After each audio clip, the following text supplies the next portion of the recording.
Music by DJ विकास सीतामढ़ी।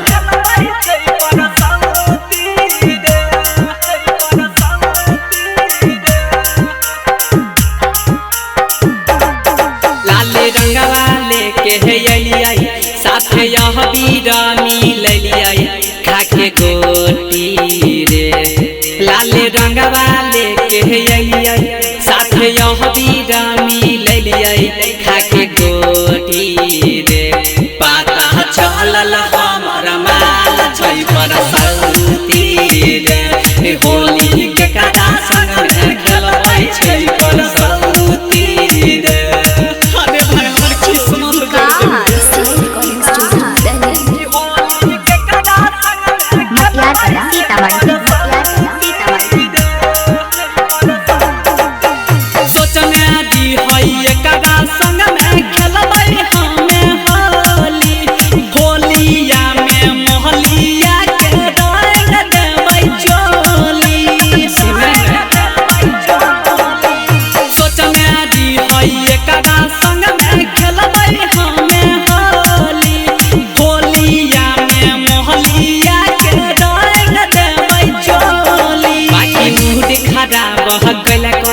हमर लोहटिया बुरल कोई छौरी छोटी रे छौरी छोटी रे।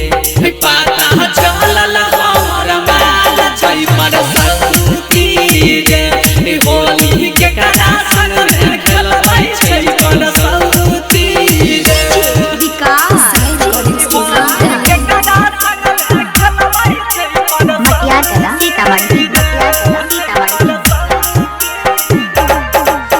राइटर नीतीश सुने भैया हमारो कहनावा एकरा फेरा में हो पड़ के सहै छी गजनवा।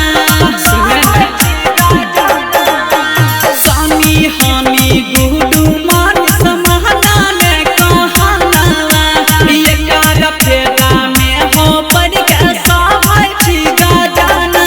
कहो रौशन लाल यादव रमेश सुने दीपक किया फाटो छाती रे फाटो छाती रे। पता चलल हमर माल छै परसौती।